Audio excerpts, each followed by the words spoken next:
and this is AWANI Tonight. One of 4 divers that went missing in Johor rescued. And what is Omicron XE variant? To find out more, stay tuned.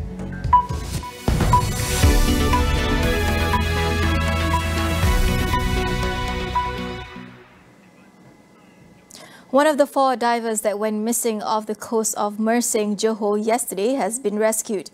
The 35-year-old Norwegian woman, Christine Grodem, was found near Pulau Aur and transferred by Malaysian Maritime Enforcement Agency (MMEA) helicopter to Mersing town earlier today.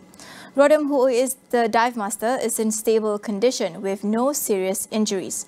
According to MMEA Director, First Admiral Nurul Hizam Zakaria, she was located at around 8:15 a.m. today by a cargo vessel travelling from Indonesia to Thailand.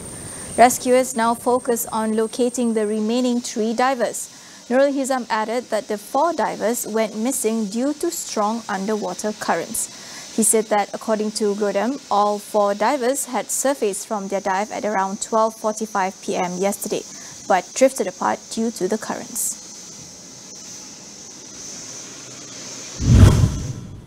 The government and opposition have agreed to support amendments to the federal constitution to allow the introduction of an anti-party hopping bill. This after the announcement yesterday that the proposed bill on the matter would not be tabled at a special sitting on April 11th as expected. De facto Law Minister Datuk Seri Dr. Wan Junaidi Tuanku Jaafar has also denied allegations that the delay was caused by political sabotage. The anti-party hopping bill was initially scheduled to be tabled for first reading on the last day of the Dewan Rakyat meeting on March 24th. The government then decided to postpone tabling the bill to a one-day special sitting on April 11th. However, Wan Junaidi said yesterday the Cabinet has not agreed to the new date and the bill will be sent back for a deeper study on the definition of party hopping. However, he said the special parliament session for April 11 and 12 will continue as scheduled, with an early draft of the Act distributed for perusal by committee members beforehand. The cost for pilgrims to perform their Hajj this year may increase to more than 25,000 ringgit per person. According to Lembaga Tabung Haji, this is due to the hike in taxes and new service charges imposed by the Saudi Arabian government. This is a 12% increase compared to 22,900 ringgit in 2019. Tabung Haji in a statement said the increase takes into account the hike in value-added tax VAT from 5% to 15% and some additional service charges. The organisation explained that the cost of Hajj is the direct cost paid to obtain services, such as flights and accommodation, which covers about 70% of the total cost. Most of the services are provided in Saudi Arabia and have been affected by the increase in VAT and inflation rates there. Prospective pilgrims are advised to make early preparations ahead of Saudi government official announcement on the Hajj pilgrimage for this year. While the election watchdog Bersih 2.0 welcomes the expansion of postal voting rights to all overseas voters, they have identified major shortcomings in the process. Based on the NGO's survey of the past Johor state election, Chairperson Thomas Fan explained some of these issues. The main one really is the lack of time.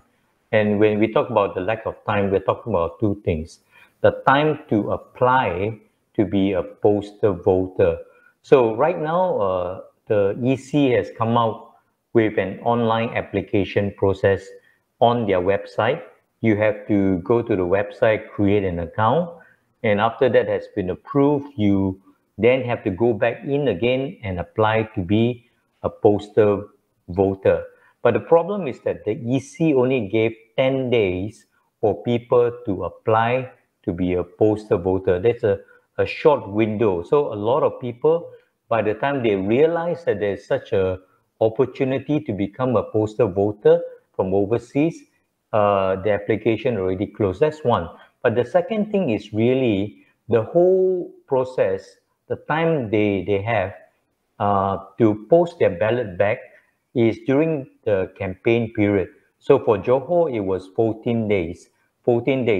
But it takes almost a week or more for the ballots to reach the people using the current process that the EC is using. So by the time they got their ballot and ready to send it back, they already missed the polling day on the 12th of March.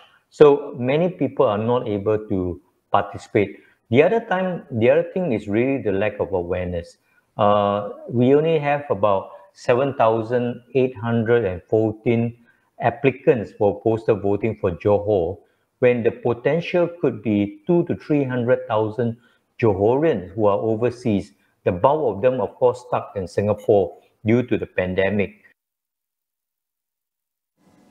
Thomas said the EC cannot handle more than 10,000 postal vote applications without running into serious backlogs and delays, when the potential overseas voters may be more than 1 million. Therefore, he said urgent reforms are needed, ranging from extending campaign period and minimizing manual human processes. Extend the campaign period from 14 days to at least 21 days to allow time for postal ballot to come back. But more importantly is that we suggest that now, since SPR has this My SPR account, people can download the PDF version of the postal ballot. The postal ballot, the Form 2, even the address of the returning officer and any relevant document, so that it can be downloaded right after nomination day, the next day. And then they have plenty of time to send it back by normal post. Action needs to be taken now to avoid lower voter turnout becoming the new norm. In the Johor election, the voter turnout was just short of 55%. Now in Malaysia, the last two general election was over 80%. I'm afraid that 55 to 60% will be the new normal when it comes to voter turnout if we do not work harder to enfranchise eligible voters, even those who are overseas. Now, I mentioned at least 1 million, but the figure for eligible overseas Malaysian could be anything between 1 to 1.7 million. Now, that would translate to roughly 6 to 7% of eligible voter. Now, if we can encourage them and allow them to participate in the election, easily I would say that we will see 60% participation plus other factors to bring it up to at least 70 to 80% voter turnout rate. Now, voter turnout rate is important so that whoever gets elected has a strong legitimacy and mandate to govern the country. We'll continue after this break. Stay with us.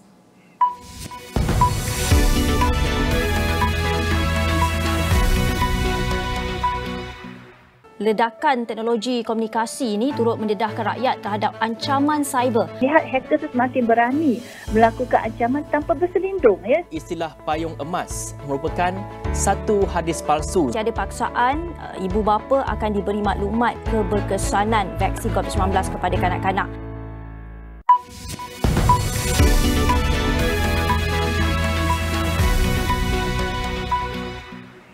Welcome back. Malaysia has not yet detected the new Omicron variant XE. However, it's important for us to stay ahead of the new variant in case it makes its way to Malaysia. To educate us more about the Omicron XE variant is virologist Dr. Kumita Tivadas. Previously, when we talked about which is the most dominant strain, we actually referred to BA2, the Omicron BA2 variant, and that's because it had a really, really high transmissibility rate, and it accounted for about 90% of the cases that we saw in the past couple of months. But what we know about XE so far is that it has a slightly higher transmissibility rate compared to Omicron BA2, so it's about 10% higher, so it means it's easier to spread. So far, we've only seen about less than 1% of XE globally, and they're mostly localized in European countries. But despite us knowing that it has a higher transmissibility rate, we still don't quite know much about a few other important questions. So how severe is it? Is it capable of causing reinfection? Do our vaccines work against it? Dr. Kumita stressed how important testing and genomic surveillance are in order to best prepare for new emerging variants. How Malaysia can best prepare is, of course, we can still continue with testing, we can still continue with genomic surveillance.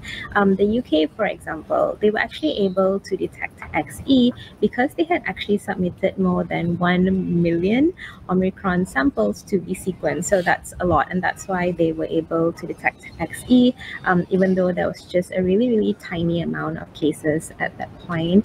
So I do have to point out that, if we look at our surrounding neighboring countries, Thailand actually just detected their first XE case over the weekend. And I think the other nearby countries, India also had one case recently. And with borders opening, that means that, we may be at risk. So we do have to be extra vigilant. We still have to keep up our mitigation measures, all the necessary control measures, so that we are able to control and detect XE or any other new variants when it does crop up.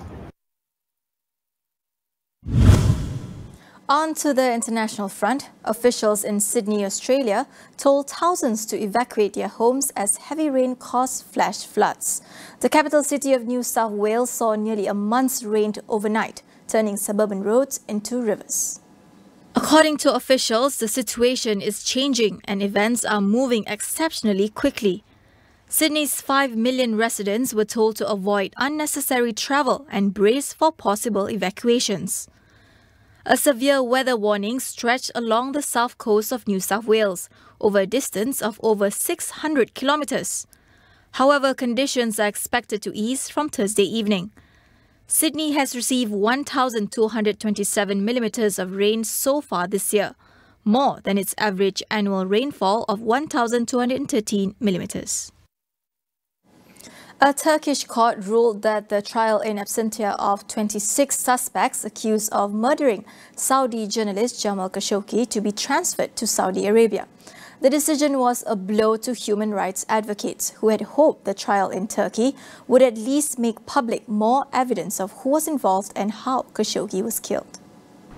The court decision also comes as Turkey has been seeking to mend ties with Saudi.